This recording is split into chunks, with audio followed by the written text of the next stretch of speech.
네, 할렐루야. 네, 1년 만에 여러분 뵙는 것 같습니다. 여러분 얼굴 보니까 아주 굉장히 성령 충만한 얼굴, 이렇게 밝은 모습 보니까 기분 좋습니다. 목사님과 더불어 1년 동안 아주 믿음의 생활 굉장히 잘하신 것 같아요. 네. 왕십교회 오면은 기분이 되게 좋습니다.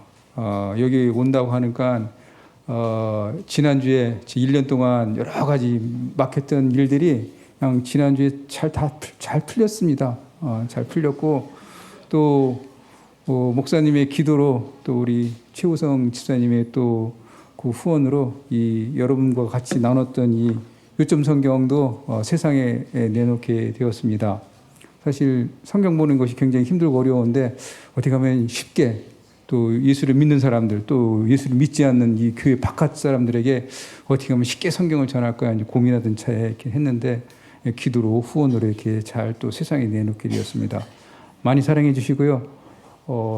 소망은 100세 정도를 찍어야 되는데 100세 정도 찍을 수 있게끔 그래서 제가 하나님 나라 일하는데 어렵지 않도록 여러분 많이 기도해 주세요. 뭐 오늘 종교개혁주일인데 사실 지금이야 이제 우리가 이제 종교개혁하고 이제 508주년 기념일이거든요.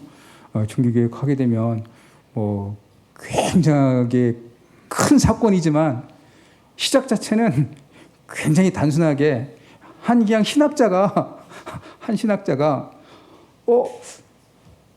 하나님 앞에 바로 서야 되는데 모습 보고 그럼 우리가 어떻게 하면 하나님 앞에 바로 서야 될까? 그냥 단순히 질문에부터 시작한 거예요. 루터가 원래 종교개혁을 하겠습니다. 그런 대야망을 꾼 게 아니에요.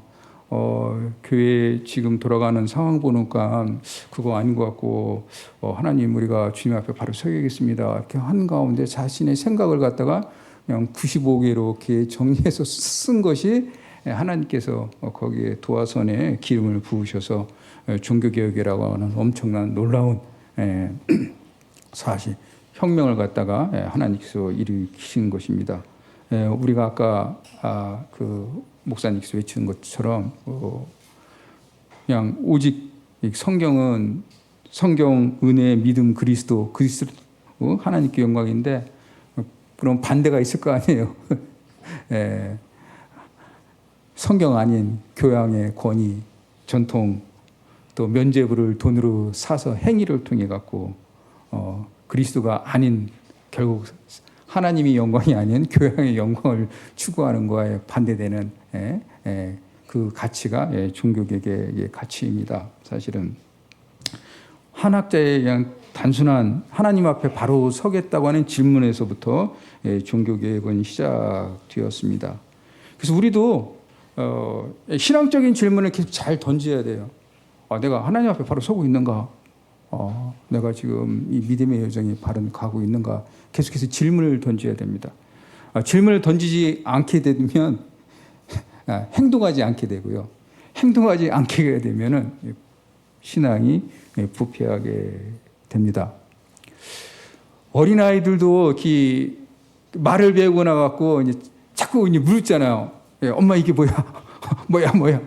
질문할 때 그때 부모님이 아이에게 납득되게 잘 설명해주면 그 아이가 굉장히 지적으로 발달하는 거 여러분 아시죠? 그때 부모님이 잘 설명해 줘야 됩니다. 특별히 이제 아이가 이제 가장 질문 중에 여러분들이 당혹해하는 거 이제 교회 다니면 하나님께서 세상을 이렇게 만드셨는데 아니 엄마 이렇게 세상은 이렇게 나쁜 일이 이렇게 많은 거야? 악한 것들이 많은 거야? 이렇게 질문하게 되면 굉장히 큰 신학적 질문이죠. 이 질문을 받게 되다 보면은 설명 잘 해주셔야 됩니다. 답 못한다고 해갖고 괜히 윽박질리고 나는 쓸데없이 왜 그런 거나 질문해. 교회 가갖고 그런 거 배우냐. 이렇게 하게 되면 그 아이가 굉장히 상처를 받습니다. 믿음에서도 굉장히 잘 답변해 주셔야죠. 원래 하나님께서 세상을 아름답게 창조하셨지만은 사람 마음에 못된 마음이라는 게 들어와갖고 하나님 말씀을 안 지켜서 세상에 악이 있는 거야. 엄마가 너를 낳을 때 너 착하게 착한 일을 하라고 냈지. 그래도 엄마 말씀 잘 들으라고 엄마가 이렇게 너를 낳는데 너는 엄마 말씀 잘 들어, 잘 안 들어. 그러면 애가 이제 이해가 될 거 아니에요. 그래, 예, 그런 것처럼 하나님께서는 원래 우리로 하여금 이 세상을 아름답게 만드셨지만은 하나님을 믿지 않는 나쁜 마음이 돼서 세상에 악한 것이 있는 거야. 이렇게 아주 쉽게 아이들 눈높이에 맞게끔 이렇게 질문에 답변을 해줘야지 아이가 이해하고 그렇지. 나도 더 잘 착한 사람이 되지, 노력해야지. 이렇게 하면서 신앙생활을 할 수가 있습니다.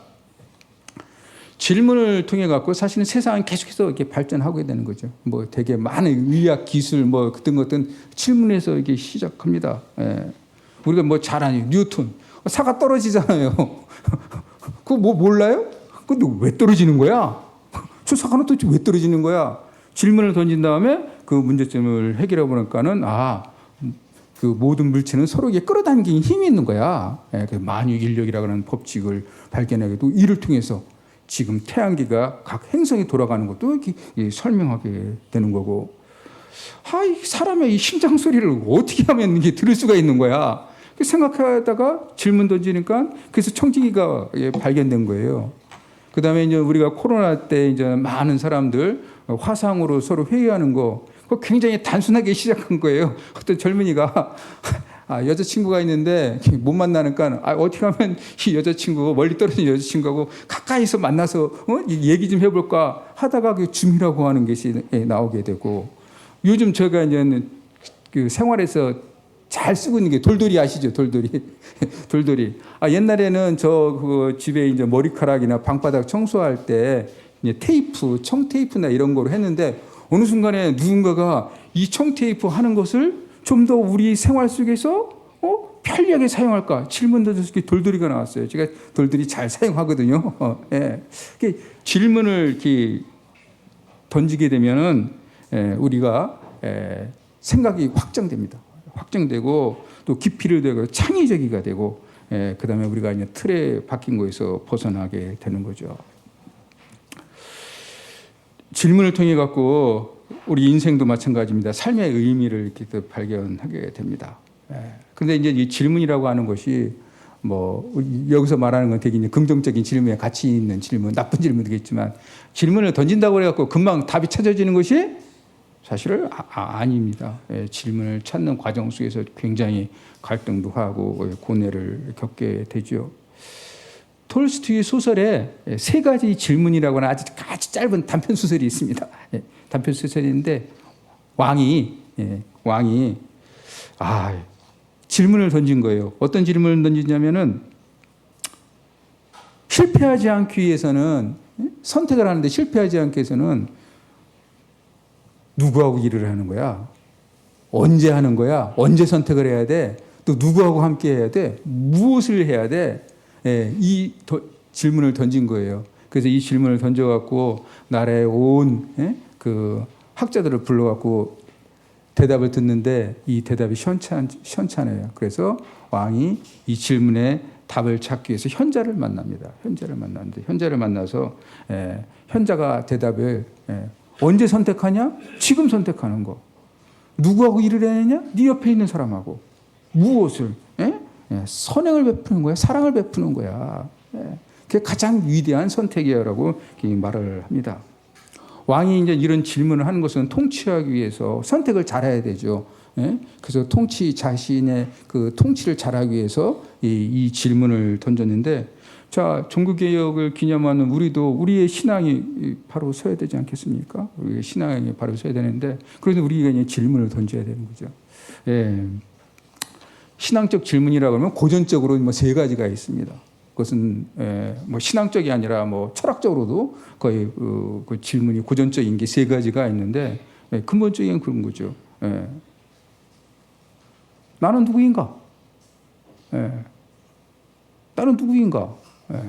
이 질문에 대해서 이게 답을 찾아야 정체성의 문제거든요. 또 나는 무엇을 위해 살고 있는가? 내 인생의 목적. 그다음에 나는 어디로 가고 있는가? 내 인생길은 도대체 어디로 가고 있는가? 이 세 가지 질문에 대해서 이렇게 답을 해야 돼요. 철학자들은 이 질문에 대해 자꾸 해서 철학자들도 고심하지만 우리 신학자들도 우리 신앙인들도 이 질문에 대해서 답하는데 철학과 근본적으로 다른 것은 우리는 하나님이라고 하는 존재라고 하는 그 대상 앞에 이 질문을 던지고 이 답을 찾는 것입니다. 오늘 성경 본문 누가복음 5장의 말씀은 여러분들이 너무나 잘 알고 있는 내용이에요. 예수님께서 이제는 게네사렛 호숫가에 오셨는데 아침에 이제는 그물을 싣고 있는 두 배를 보고 그 중에서 시몬 베드로 배에 올라타셔갖고 거기서 이제 제자들을 가르친 거죠. 사람들을 가르친 거죠.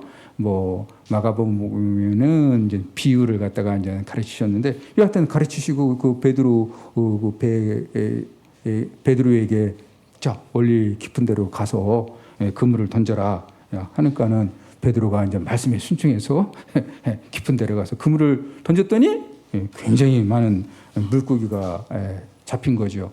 거기에 이제 같이 있던 그 동료 요한 더불어 같이 더불어 그 그물이 찢어질 정도로 고기를 잡은 이야기인데요.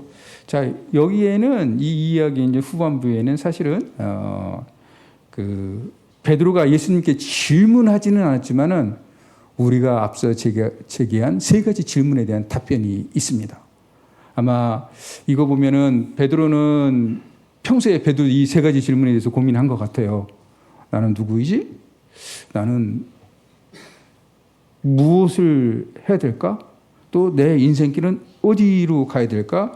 이 고민을 갖다가 베드로 자신이 마음속에 한 것 같아요. 거기에 대한 답변이 우리가 읽은 오늘 5절부터 그 5장 후반부 말하자면 8절, 9절, 10절, 11절에 나와 있는데요. 자, 첫째 나는 누구인가에 대해서 그 베드로가 8절에 주님을 보고 뭐라고 고백하면 나는 죄인이었습니다. 죄인임을 자신을 고백한 거죠. 거룩한 그 전에 이제 이 전에 베드로는 예수를 갖다가 이제 선생으로 생각하는데 여기서 보면 주여와 보면 이제는 예수님을 갖다가 이제는 주님 메시아로 인식한 거죠. 왜냐하면 자신이 이제까지 생각하지 못했던 여러 이제 놀라운 일을 갖다가 지금 그 경험하게 되면서 예수님이 메시아라고 거룩한 보통 사람이 아니라는 것을 갖다가 베드로가 인식하면서 예수님을 갖다가 지금은 앞에서 자신을 갖다가 죄인이라고 고백합니다. 그러니까 예수님은 거룩한 분이시고 그 거룩한 존재 앞에서 베드로는 자신은 죄인이라고 하는 것을 갖다가 인식한 거죠. 이렇게 우리가 이제 거룩한 이사야도 그렇고 욥도 그렇고 거룩한 분을 만나게 되면 인식하게 되는 것이 자신이 죄인이라는 것을 이렇게 인식하게 됩니다. 이사야도 하나님을 보면서 나는 망하였도다. 자신이 부정한 사람이라는 것을 인식하게 되었고 욥도 폭풍 가운데 하나님을 비우는가는 그 가운데서 티끌 가운데 제 가운데 회개합니다. 자신의 죄성을 갖다가 그렇게 회개합니다. 우리도 주님의 십자가 앞에서 묻는 거죠. 나는 누구인가?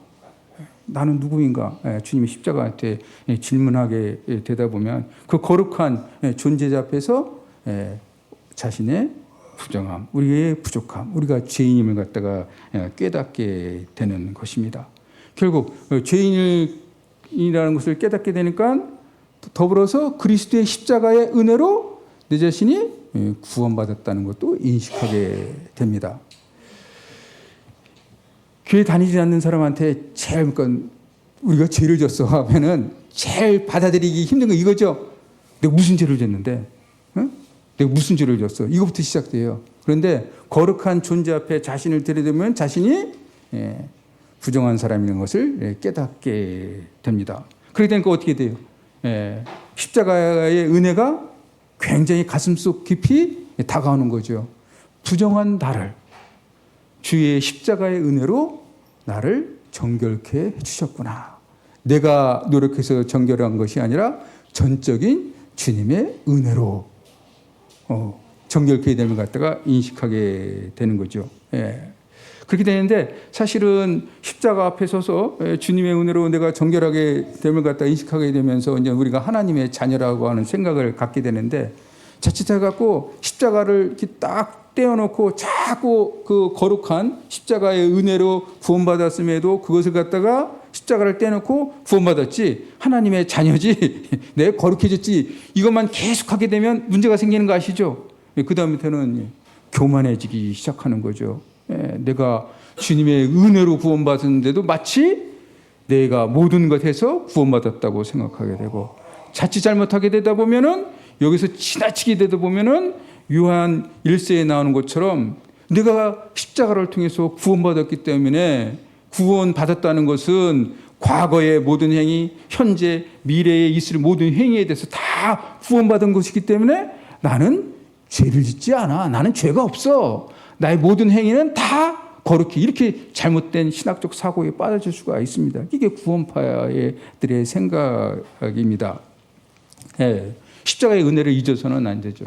십자가 앞에 섰을 때 주의 십자가의 은혜로 내가 구원받았지. 그렇게 생각하는 거예요. 그러니까 내가 십자가 앞에 섰을 때 나는 그렇죠. 죄인입니다. 그렇지만 주님의 은혜로 나는 구원받았습니다. 이렇게 인식한 거예요, 이제 베드로. 자, 여러분에게도 저도 제가 한번 다시 묻습니다. 여러분은 누구입니까? 어떤 분이십니까? 한번 스스로 여러분 답해 보시기 바랍니다. 두 번째 이제 질문은 그거죠. 무엇을 위해 살아갈 것인가? 여러분의 인생의 목적은 무엇입니까? 그래도 우리는 사실 뭐 그런 거예요. 인생의 목적이 뭐가 있어? 그렇게 복잡한 거 아니야, 사실. 결혼해갖고 사랑하는 사람 만나고 결혼해갖고, 응? 그래서 아이들 낳고 걔들 키운 거지 뭐. 그러다가 때가 되니까 정년퇴직하라고 해서 정년퇴직한 게 내 인생이야. 뭐 이렇게 사실 단순할 수가 있습니다. 뭐 우리 인생 뭐 특별한 게 있습니까? 대부분? 그런 거 아니에요. 그런데 그럼에도 불구하고 시각이 나의 가족 또 내 주변 사람들 이렇게 단순하게 생각하면 굉장히 사고가 이게 좁아집니다. 베드로도 그렇게 살았어요. 뭐 베드로 특별히 뭐 산 거 아니에요. 주님 만나기 전까지는 어부로서 가족을 위해서 열심히 물고기 잡았는데 주님 만나고 나서 주님께서 베드로를 뭘로 삼으셨냐면 제자로 삼으셨습니다. 나를 떠나소서 하니까는 주님께서 10절에 보면 너는 이제 사람을 취하리라. 사람 낚는 딴뿐이는 사람 낚는 어부가 되리라. 그러니까 내 제자 삼는 거 예수님께서. 베드로는 이 사건 이후로 이제는 예수님의 제자가 되는 것입니다. 제자가 되기 위해서 예수님이 이제는 따라가는 것을 베드로가 선택했는데, 자, 한번 여러분도 생각해 보시기 바랍니다. 여러분 인생의 목적은 무엇입니까?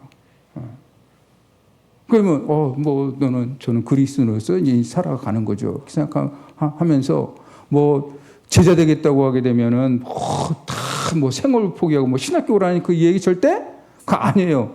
신학교라는 게 아니고 우리 삶 자체가 삶 속에서 제자됨의 삶을 살아가는 거죠. 제자됨의 삶.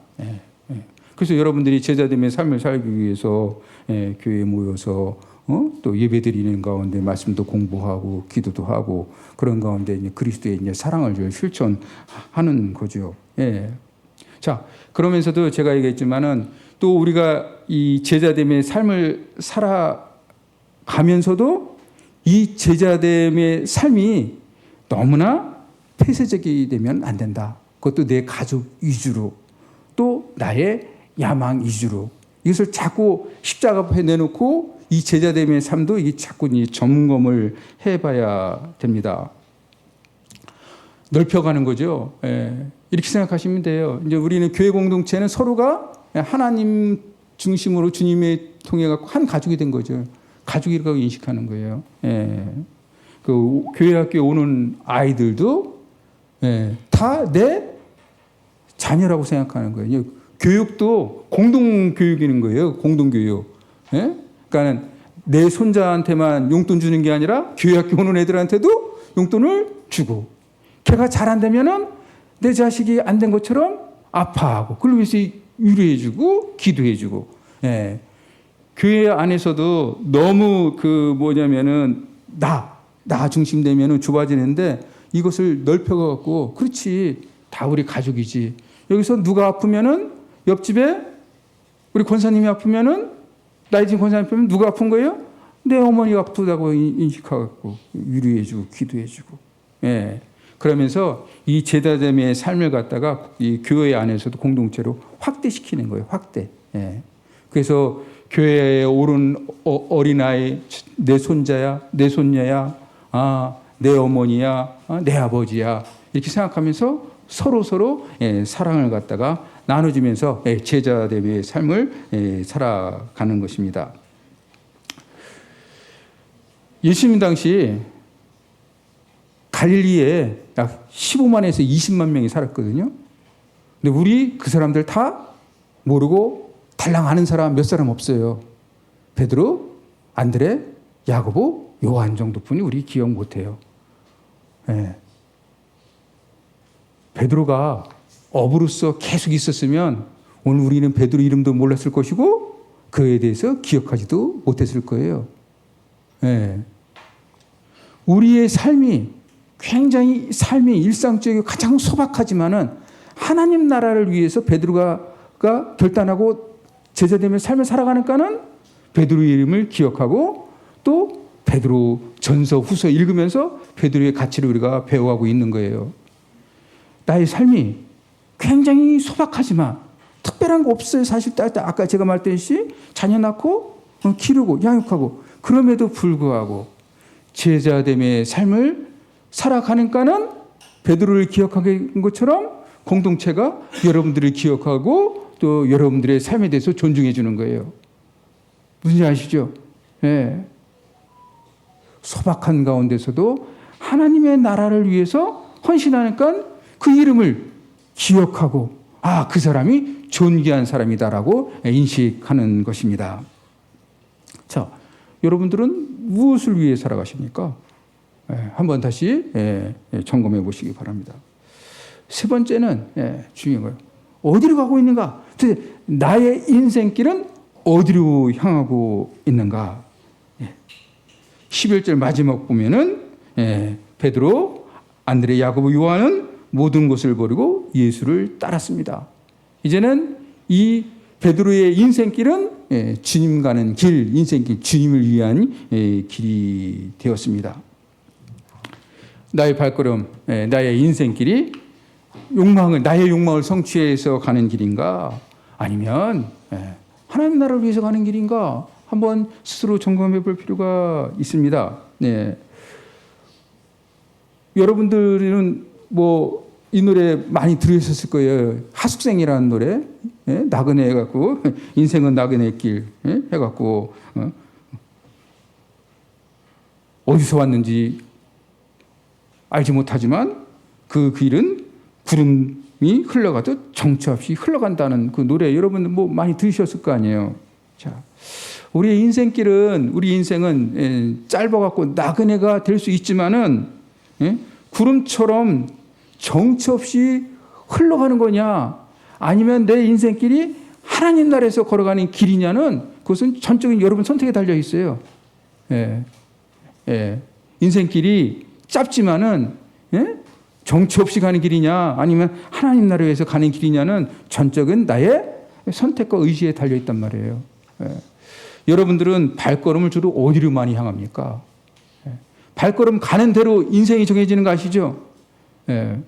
술집으로 발걸음을 자주 옮기게 되면 술꾼이 되는 거고, 교회로 발걸음을 자꾸 옮기게 되면 그리스도의 믿음의 사람이 되는 거고, 그렇습니다. 학생도 마찬가지예요. 발걸음을 갖다가 어디로 가냐, 도서관으로 자꾸 향하게 되면 공부하는 쪽이 되는 거고, 그저 세상으로 놀러 가게 되면 그런 인생이 되어지는 것입니다. 자, 이 인생길, 여러분들의 인생길은 어디로 향하십니까? 근데 이제 우리가 우리는 이제 예수 믿는 사람들이니까 다 뭐 많은 경우 이제 교회로 발걸음을 옮기지만 그래도 우리가 한번 점검해 볼 거인 것은 주님께서 말씀하신 대로 좁은 문으로 가라. 좁은 문으로. 멸망으로 인도하는 문은 넓고 많은 사람이 찾는데 생명으로 인도하는 문은 좁다. 예. 정말 내가 예수를 믿어도 이게 생명으로 가는 길을 선택하고 있는지 아니면 예수 믿는 것 같지만은 정말 세상의 넓은 길로 가는 것인지 우리 스스로 한번 점검해 볼 필요는 있다. 예. 왜냐하면 우리가 예수님을 위한다는 것 같지만은 결국은 예수를 통해 갖고 예수를 나의 성취의 도구로 사용하지 않기 위해서 말하자면 나의 신앙이 부패하지 않고 온전해서 하나님께 칭찬받고 사랑받는 신앙이 되기 위해서 여기서 계속해서 우리는 질문을 던져봐야 된다. 예. 종교개혁주의를 맞이해서 우리가 한번 믿음을 저나 뭐 여러분 저도 그렇고 저나 여러분들이 한번 믿음을 점검해 볼 필요가 있습니다. 예. 그런 가운데 일반적으로 고전적으로 던졌던 질문 3가지. 나는 누구인가? 십자가 앞에 나는 누구인가? 그 질문에 대해서 여러분 한번 대답하시고 또 십자가 앞에 나는 무엇을 위해 살아가지? 하나님께 주신 건강, 재능, 물질 그 모든 것을 나는 도대체 무엇을 위해 사용하는 거야? 한번 여러분들 점검해 보시고 그 다음에 십자가 앞에서 나의 인생길은 어디로 가는 거야? 한번 스스로 이렇게 점검해 보시기 바랍니다. 이런 가운데 점검해 본 가운데 여러분 우리가 이제 순수성을 회복하고 복음을 위하고 주님을 위할 때 주님께서는 우리의 이름을 기억해 주시고 생명록에 기록해 주시고 또 우리에게 그 영원한 천국의 면류관을 씌워 주실 것입니다. 물론 여러분들이 이렇게 이제까지 신앙생활을 잘 하고 계신 줄 믿습니다. 더 순수하고 더 하나님 이뻐하시는 모든 성도님 되라고 제가 이런 그냥 간구의 말씀 더불어 한번 생각해 보자고 이 설교 말씀 전했습니다. 이런 축복이 여러분에게 있기를 주님의 이름으로 권고합니다. 다 함께 기도드리겠습니다.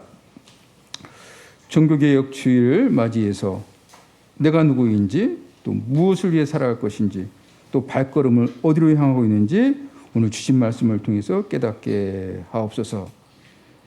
베드로는 일상 속에 살았지만 주님을 만나고 주님 앞에서 죄인으로 고백하고 주님의 제자됨을 선택하고 또 주님의 제자로서의 발걸음을 인생을 옮겼습니다. 그를 통해서 그의 이름이 오늘날 우리에게 기억되는 것처럼 우리의 믿음의 여정도 주님 앞에서 베드로처럼 기억될 수 있도록 아버지 인도해 주시고 이끌어 주시옵소서. 인생은 짧지만 정처 없는 나그네 길이 아니라 주님을 위한 또 주님의 발걸음이 될 수 있도록 우리 마음을 붙잡아 주시옵소서. 그런 복된 인생 될 수 있도록 인도해 주시옵소서. 감사드리며 예수님의 이름으로 기도드리옵나이다. 아멘.